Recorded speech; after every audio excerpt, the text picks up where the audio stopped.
So a very good morning to all of you. Last time हमने dot product and cross product के बारे में पढ़ा था।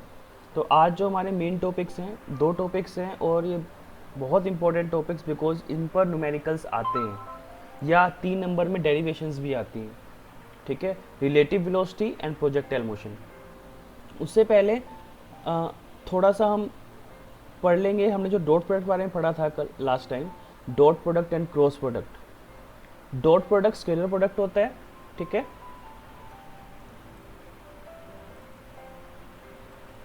ए vector dot B vector is equal to A B cos theta. तो अगर आपके पास एक क्वेश्चन आए, दो वेक्टर दिए होंगे, ए वेक्टर दिया होगा, बी वेक्टर दिया होगा, कोई भी वेक्टर दिए होंगे, prove that these two vectors are perpendicular to each other, तो आप क्या करोगे, ए डॉट बी निकालोगे और अगर ए डॉट बी की वैल्यू 0 आ गई तो इसका मतलब वो परपेंडिकुलर है, और अगर 0 नहीं आई, नॉट इक्वल टू 0, तो परपेंडिकुलर नहीं है।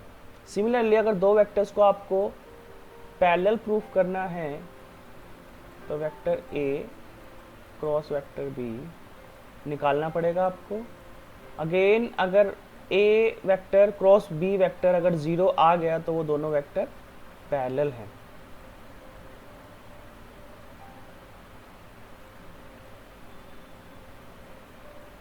तो ये थे डॉट प्रोडक्ट क्रॉस प्रोडक्ट। इसकी प्रॉपर्टीज हमने लास्ट टाइम लेक्चर में पढ़ ली थी। ठीक है, और ये कुछ इस पे न्यूमेरिकल्स हैं जो हम आगे असाइनमेंट में आपको होमवर्क में देंगे। ठीक है,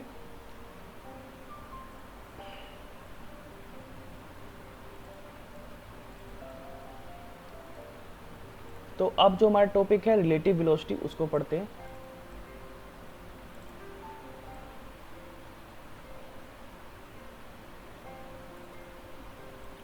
तो हमारे पास कुछ कॉन्सेप्ट्स हैं, नाम ही पता चल रहा है relative velocity, velocity of one body with respect to another body. ठीक है, अब देखो इसमें कुछ एग्जांपल्स दे रखे हैं यहाँ पर, tell winds, head winds and side winds. यहाँ पे एक प्लेन है जो कि ट्रैवल कर रहा है, और आपको पता है जब प्लेन उड़ रहा है तो वहाँ पे विंड वेलोसिटी भी होगी। Tail winds, head winds and side winds, ये तीन तीन अलग अलग केस हैं। To illustrate this principle consider a plane flying a tailwind. A tailwind is merely a wind that approaches the plane from behind, जो plane के पीछे से आगे आ रही है। Okay, thus increasing its resulting velocity। अब मान लो आपके पास, जैसे यहां पर देखो आप, ये प्लेन ऐसे जा रहा है और हवा भी ऐसी इसी डायरेक्शन में जा रही है, मतलब विद द विंड। ओके, तो इसकी जो रिजल्टेंट वेलोसिटी होगी वो बढ़ जाएगी। तो 100 तो ऑलरेडी प्लेन की वेलोसिटी थी, लेकिन विंड वेलोसिटी की वजह से इसकी जो रिजल्टेंट वेलोसिटी है वो 125 किलोमीटर पर आवर हो जाएगी। तो ये क्या होगी इसकी टेल विंड, ये क्या होगी इसकी टेल विंड। अब दूसरा केस आता है हेड विंड के बारे में हम पढ़ेंगे। हेड विंड क्या होता है, प्लेन जा रहा है ऐसे, लेकिन अपोजिट टू द विंड जा रहा है और विंड, हवा ऐसे चल रही है। तो अब क्या होगा, इसके ऊपर एक रेजिस्टिव फोर्स लगेगी और जिसकी वजह से इसकी वेलोसिटी कम हो जाएगी। रिजल्टेंट जो वेलोसिटी है 100 किलोमीटर पर आवर तो प्लेन की वेलोसिटी थी। ओके, सो ये समझ में आ रहा है। दोबारा से, टेल विंड, टेल विंड क्या है, अगर जिस डायरेक्शन में प्लेन चल रहा है उसी डायरेक्शन में अगर विंड चल रही है तो उसे टेल विंड बोल देंगे हम। ठीक है, और इस कंडीशन में रिजल्टेंट वेलोसिटी इंक्रीज कर जाएगी। और हेड विंड क्या है, जिस डायरेक्शन में प्लेन चल रहा है अगर उसके अपोजिट में विंड चल रही है, हवा चल रही है, तो उसकी जो रिजल्टेंट वेलोसिटी है वो घट जाएगी। अब नेक्स्ट है साइड विंड। साइड विंड क्या होगा, अब अभी क्या चल रहा था, या तो नॉर्थ की तरफ जा रही थी हवा या साउथ की तरफ, लेकिन अगर वेस्ट या ईस्ट से आए तो क्या होगा। Now consider a plane travelling with velocity 100 kilometre south that encounters a side wind from 25 kilometre per hour west. अब देखो अब क्या होगा,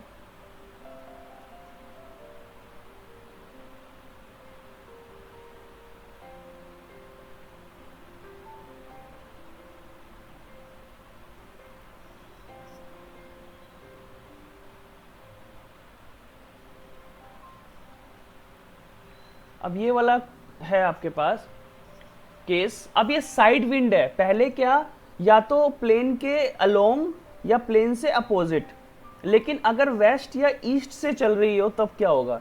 अभी ये प्लेन कहाँ जा रहा है, साउथ की तरफ जा रहा है, ये प्लेन साउथ की तरफ जा रहा है अभी, ठीक है, और जो विंड है वो वेस्ट की तरफ जा रही है। That encounters a side wind of 25 kilometre per hour west. Now what would be the resultant velocity. अब तक तो आसान था, या तो हम ऐड कर दे, सब्ट्रैक्ट कर दे, लेकिन अब क्या करेंगे, अब हम क्या करेंगे, अब हम आर निकालेंगे। देखो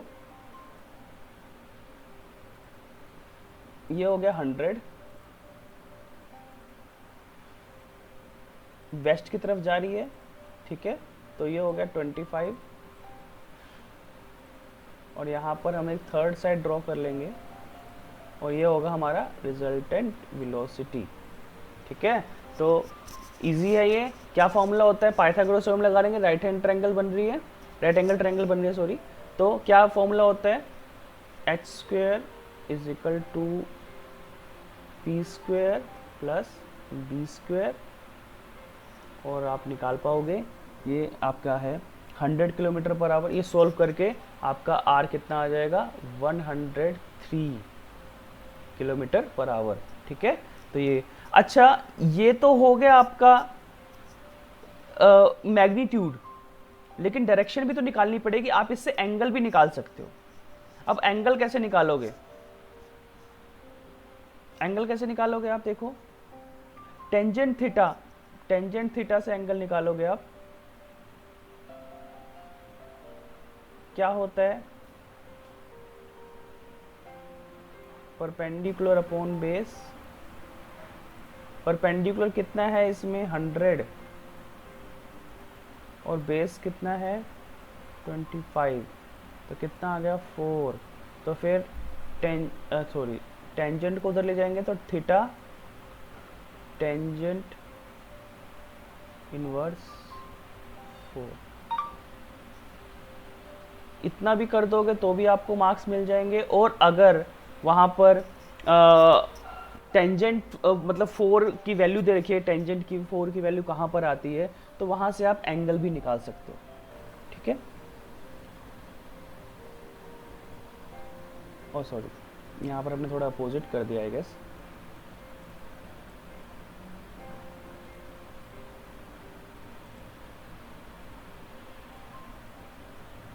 परपेंडिकुलर अपॉन बेस, ठीक है, टेंजेंट थीटा निकालेंगे हम, परपेंडिकुलर अपॉन बेस। तो परपेंडिकुलर इसमें 25 है और बेस 100, तो 1/4 आ जाएगा, ठीक है। तो tangent theta is equal to 1/4। और फिर अगर हम उसको डिग्रीज में कन्वर्ट करें, लॉग टेबल एक बुक होती है, वहाँ से कन्वर्ट हो सकता है, ठीक है। तो वहाँ से 14 डिग्रीज का आंसर आएगा, ओके। तो ये तो थे विंड वाले। अगर एग्जांपल आ जाए आपके पास,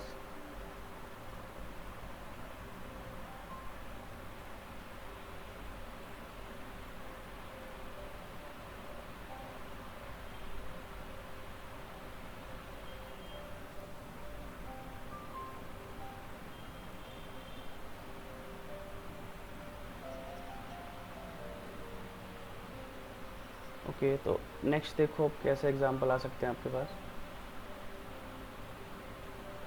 अब है analysis of river boats motion, river boat motion, ठीक है। अब यहाँ पर बोट की वेलोसिटी है और ये रिवर का करंट है। मान लो बोट ऐसे चल रही है और जो रिवर का जो करंट है, जो रिवर की लहर है, वो ऐसे चल रही है। बोट चल रही है ऐसे और जो पानी है वो ऐसे चल रहा है, ठीक है। तो अब इस कंडीशंस में कैसे कैसे निकालेंगे, ओके। तो देखो, the effect of wind upon the plane is similar to the effect of river current upon the motor boat.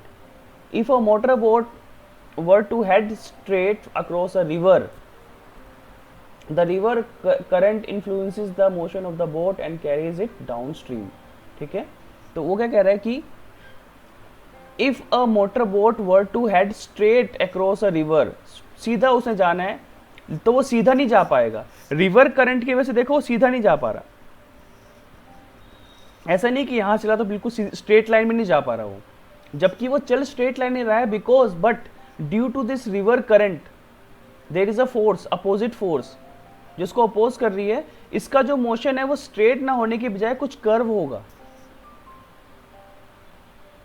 Is that clear? और वो डिपेंड करता है कि रिवर करंट कितना ज्यादा स्ट्रॉन्ग है, ये कर्व उतना ही ज्यादा बड़ा होगा। अगर रिवर करंट स्लो है तो कम डिफ्लेक्ट होगा अपने पाथ से, लेकिन अगर रिवर करंट बहुत ज्यादा है तो it will deflect more. Okay,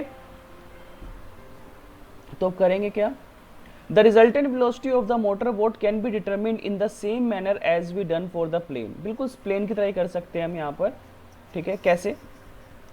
जो इसका पाथ है, रिवर का जो करंट है वो ऐसे जा रहा है वर्टिकल में, ओके, और यहाँ से यहाँ पे बोट पहुंच रही है, ये ऐसे एक राइट एंगल ट्रायंगल बन जाएगी।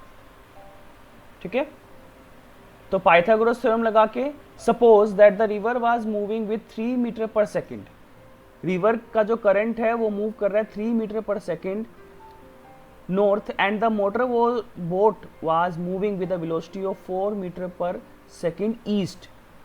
तो रिवर करंट देखो ऐसे जा रहा है नॉर्थ की तरफ, मैं इसको वी आर कर लेता हूँ, रिवर करंट या रिवर की वेलोसिटी। ठीक है, और जो मोटर बोट है ईस्ट की तरफ जा रही है, ईस्ट की तरफ,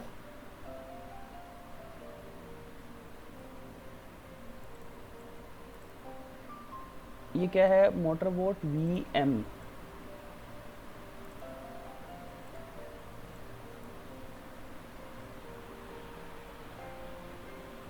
तो वी एम कर लेते हैं इसको। ठीक है, मोटर बोट के लिए what would be the resultant velocity of the motor boat. Okay, तो अगेन आप क्या करोगे? परपेंडिकुलर ड्रॉ कर दोगे और यहाँ से राइट एंगल ट्रायंगल बन जाएगा। ठीक है, और फिर वहाँ से हम रिजल्टेंट निकाल सकते हैं।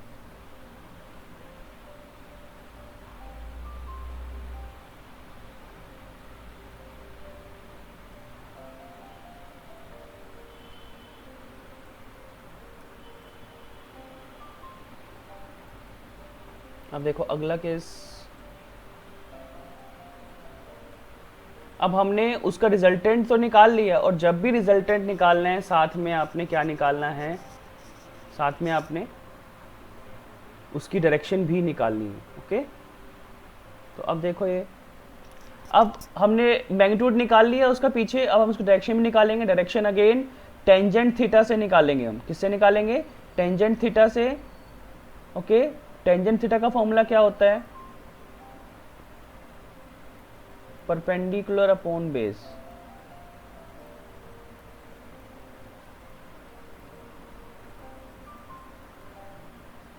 ठीक है, तो परपेंडिकुलर कितना है? 3 और बेस कितना है? 4, तो 3/4। तो अगर आप इतना भी लिख दोगे, टेंजेंट थीटा 3/4 कितना होता है? 0.75, तो भी आपका सही आ जाएगा। अगर इसकी वैल्यू दे रखी है कि टेंजेंट इनवर्स 0.75 की वैल्यू कितनी होती है, तो वहाँ से एग्जैक्टली डिग्रीज में भी इसका आंसर आ जाएगा आपके पास। तो ये एक क्वेश्चन है। Motor boat problems such as these are typically accompanied by 3 separate questions. Generally जो ऐसे मोटर बोट के जो क्वेश्चन आते हैं उसमें अलग से 3 क्वेश्चन भी आते हैं। What is the resultant velocity of the boat, boat की रिजल्टेंट वेलोसिटी क्या होगी? जो हमने इसे पिछली वाली स्लाइड में देखा, हम वहाँ से रिजल्टेंट वेलोसिटी निकाल सकते हैं, इजिली निकाल पाएंगे। ठीक है, if the width of the river is x metres wide, then how much time does it will take the boat to travel to the shore to shore. तो टाइम भी travel कर सकते हो आप, टाइम को मेजर कर सकते हो आप इससे। ठीक है, third, what distance downstream does the boat reach the opposite shore? The first of these 3 questions was unanswered above। ठीक है, जो हमने पहले वाला जो क्वेश्चन है वो बिल्कुल आसानी से हम निकाल लेंगे, क्योंकि हम क्या करेंगे? एक राइट एंगल ट्रायंगल बना लेंगे। जैसे कि ये राइट एंगल ट्रायंगल बनी हुई है, ठीक है, और वहाँ से हम क्या करेंगे, रिजल्टेंट निकाल लेंगे, तो हमारे पास रिजल्टेंट वेलोसिटी बोट की आ जाएगी। ठीक है, अब जो सेकंड और थर्ड क्वेश्चन है, second and third of this question can be answered using the average speed equation. Average speed का इक्वेशन क्या होती है, डिस्टेंस अपॉन टाइम। क्या होता है, डिस्टेंस अपॉन टाइम। तो टाइम का फॉर्मूला क्या हो जाएगा, distance upon average speed, distance upon average speed. अब इसकी देखो विड्थ दे रखी है x, तो डिस्टेंस की तरह ट्रेवल करना है x मीटर, और आपकी जो एवरेज स्पीड यहाँ पर आई है ऊपर रिजल्टेंट, वो यहाँ पर आप कर दोगे तो वहाँ पे आपका टाइम आ जाएगा।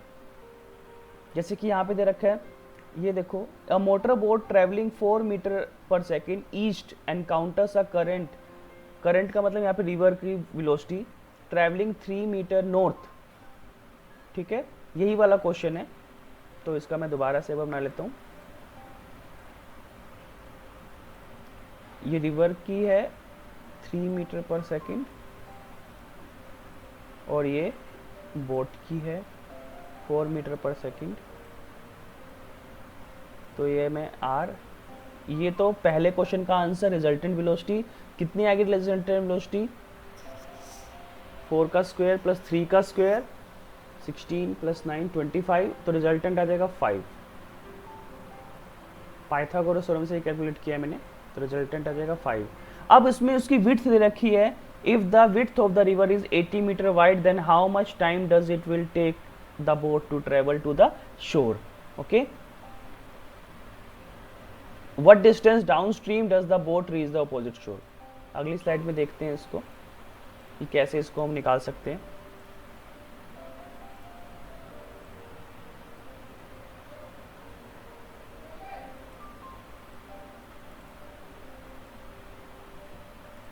अब देखते हैं यहाँ पर। ओके, पहले क्वेश्चन का आंसर हमारे पास आ गया है 5 मीटर पर सेकेंड। अब दूसरे क्वेश्चन का आंसर है कि रिवर की विड्थ कितनी है, 80 मीटर है, 80 metres wide. That is the distance from shore to shore as measured straight across the river is 80 metre. The time to cross this 80 metre wide river can be determined by rearranging the substituting into the average speed equation, time is equal to distance upon average speed। Average speed का formula क्या होता है, distance upon time, तो वहाँ से हमने फॉर्मूले को थोड़ा सा मैनिपुलेट कर लिया और डिस्टेंस अपॉन एवरेज स्पीड आ गया। ठीक है, डिस्टेंस की जगह हम 80 मीटर पुट कर देंगे, लेकिन अब हम एवरेज स्पीड में क्या करेंगे, एवरेज स्पीड में हम क्या यूज करेंगे,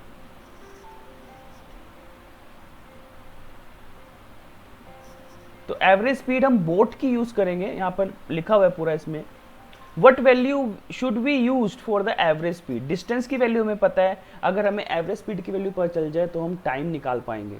ठीक है, what value should be use for average speed, should 3 metre per second. With the average speed is the boat travelling the 80 metre wide river.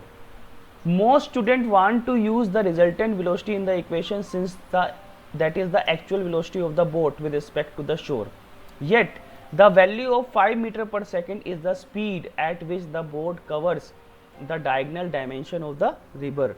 हम diagonal dimension, ये जो 5 मीटर पर सेकेंड जो रिजल्टेंट वेलोसिटी आई है वो diagonal distance cover कर रही है, लेकिन ये जो 80 मीटर है ना, ये स्ट्रेट लाइन डिस्टेंस है। तो यहाँ पर जो एवरेज स्पीड आएगी, जो बोट की आपको स्पीड दे रखी थी 4 मीटर पर सेकेंड, वो आएगी। तो यहाँ पर आप टाइम निकालोगे 80/4 20 सेकेंड। तो सेकेंड वाला पार्ट भी हो गया आपके पास।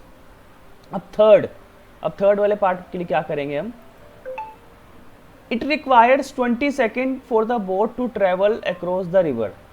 अब हमें पता है कि हम एवरेज स्पीड का फॉर्मूला डिस्टेंस अपॉन टाइम होता है, तो हमने वहां से टाइम का फॉर्मूला निकाल लिया। ऐसे ही अब हमें टाइम पता चल गया है तो हम डिस्टेंस निकाल लेंगे। ठीक है, लेकिन अब इसमें थोड़ा सा एक, it requires 20 second for the boat to travel across the river. During this 20 second of the crossing the river the boat also drifts downstream. ठीक है, part C of the problem ask what distance down stream does the boat reaches the opposite shore. The same equation must be used to calculate downstream distance and once more the question arises which one of the three average speed values must be used in the equation. ये तो हमें पता है कि distance का formula बना लेंगे तो क्या बनेगा, average speed into time. Time हमारे पास आ चुका है, लेकिन अगेन हमारे पास क्वेश्चन है कि अब हम एवरेज स्पीड कौन सी ले, अब एवरेज स्पीड कौन सी ले। ठीक है, तो एवरेज स्पीड यहां पर हम किसकी लेंगे, रिवर की लेंगे।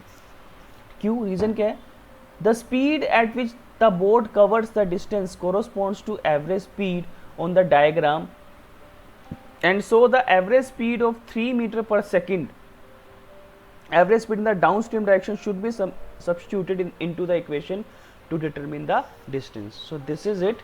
So distance भी calculate हो जाएगा 60 मीटर। So ये 2 टाइप्स के आपके पास न्यूमेरिकल्स हैं। एक बार दोबारा से मैं रिजल्टेंट वेलोसिटी थोड़ा सा बता देता हूँ।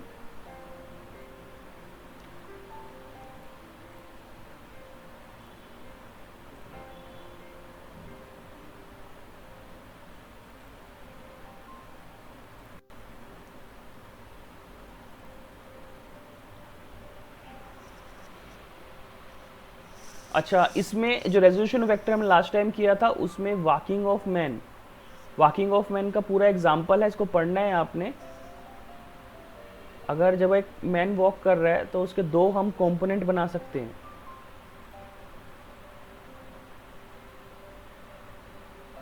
इसके अलोंग पैर बना सकते हो, फुट ऑफ द मैन बना सकते हो। ये कंपोनेंट हो गया हॉरिजॉन्टल कंपोनेंट, तो ये बना देंगे हम आर या एफ कोस थीटा, जो भी आपके पास, ठीक है। और ये बन जाएगा वी आर साइन थीटा, ठीक है। अच्छा, ये वेक्टर प्रोडक्ट हम पढ़ चुके हैं इसमें।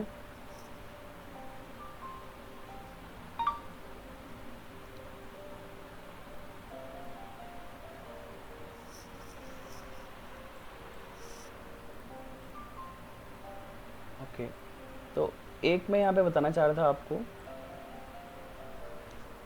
कि if 2 bodies are traveling along same direction, same direction में ट्रेवल करती है, तो वहाँ पर जो रिलेटिव वेलोसिटी होगी, इसको लिखेंगे हम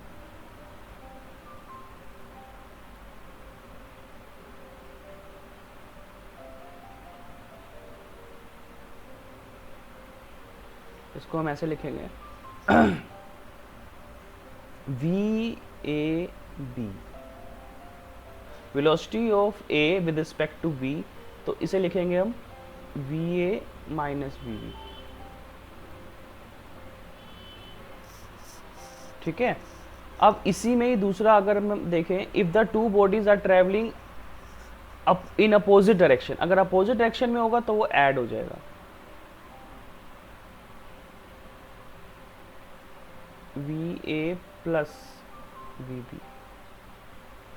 ये कब होगा, if 2 bodies are travelling in, मान लो 2 ट्रेन्स हैं, एक ट्रेन जा रही है ईस्ट की तरफ, एक ट्रेन जा रही है वेस्ट की तरफ, ठीक है। तो सबसे पहले ऐसे मान लो ये वी बी है, ये वी ए है, तो सबसे पहले जो हमारा काम है, हमें एक रेफरेंस लेना पड़ता है कि हम ईस्ट की तरफ जाना चाहते हैं या वेस्ट की तरफ। तो मान लो, क्योंकि ये प्लस जो ईस्ट होता है वो प्लस एक्स एक्सिस के अलोंग होता है ना, तो इसीलिए हम इसको प्लस मान रहे हैं, तो हम यहाँ पे ईस्ट के अलोंग मेजर करेंगे, ठीक है। तो हम क्या करेंगे, यहाँ पे जो वेस्ट की तरफ है वी बी, सबसे पहले तो हम इस वेक्टर को रोटेट करेंगे और इसे ईस्ट की तरफ करेंगे, बिकॉज दोनों सेम डायरेक्शन में होंगे, तभी हम इसकी रिजल्टेंट वेलोसिटी निकाल पाएंगे। तो वी ए भी इस डायरेक्शन में हो गया, बट जब हमने इसको रोटेट किया तो वी बी की जगह क्या आ जाएगा, माइनस वी बी। तो अब आपका जो सॉल्यूशन आएगा वो कैसे आएगा, आप निकालोगे वी ए बी, वी ए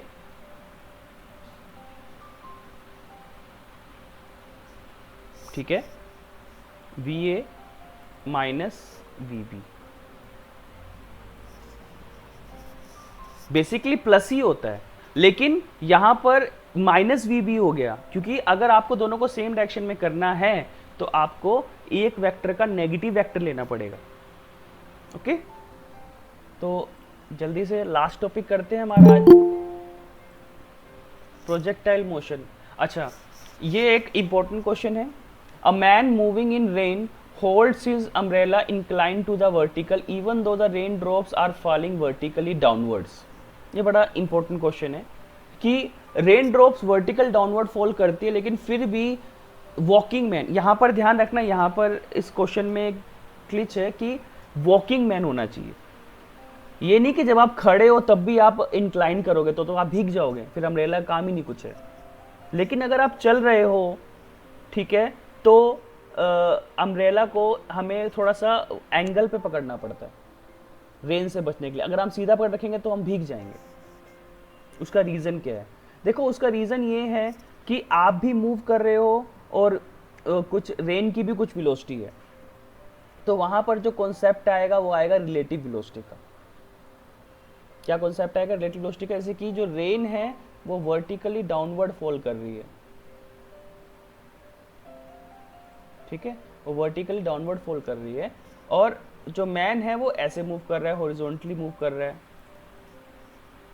तो अब यहाँ पे दो अलग अलग फोर्सेस लग रही हैं, तो जो मतलब जो बारिश का जो रिजल्टेंट वेलोसिटी होगा वो यहाँ पे फील होगा। ये अम्ब्रेला यहाँ पर इस एंगल पे रखना पड़ेगा, तब जाके बचा जाएगा।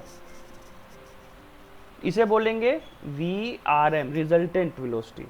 As the man is walking along the horizontal with some velocity Vm, मान लो जो मैन की वेलोसिटी है Vm, let the rain is falling vertically downward with velocity Vr, hence the man will experience rain along the resultant, hence he have to hold the umbrella at some angle। अच्छा, अब इसका बड़ा simple सा है।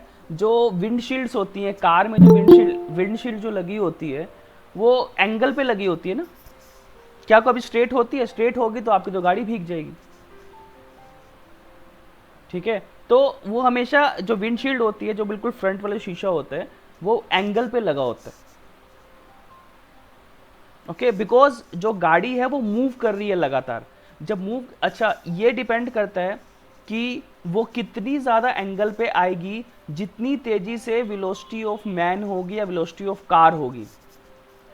जितना तेज चलेगा Vm, ये जितना स्लो चलेगा, उसके हिसाब से जो एंगल्स हैं चेंज होंगे, ठीक है। अगर, और यहाँ पर ग्लिच है इस क्वेश्चन में, अगर एक स्टेशनरी मैन है तो वो अम्ब्रेला को एंगल पे होल्ड नहीं करेगा, लेकिन अगर वो मैन चल रहा है तो उसे कुछ एंगल पे अम्ब्रेला को होल्ड करना पड़ेगा। इसमें क्वेश्चन में बिल्कुल ध्यान से, a man moving in rain, ये बहुत इंपॉर्टेंट लाइन है। अगर वो मूव नहीं कर रहा तो नहीं, वो तो उसको मतलब स्ट्रेट वर्टिकली ही उसे होल्ड करना पड़ेगा, लेकिन अगर वो चल रहा है तो उसे वर्टिकली होल्ड नहीं करना है, उसे कुछ एंगल पे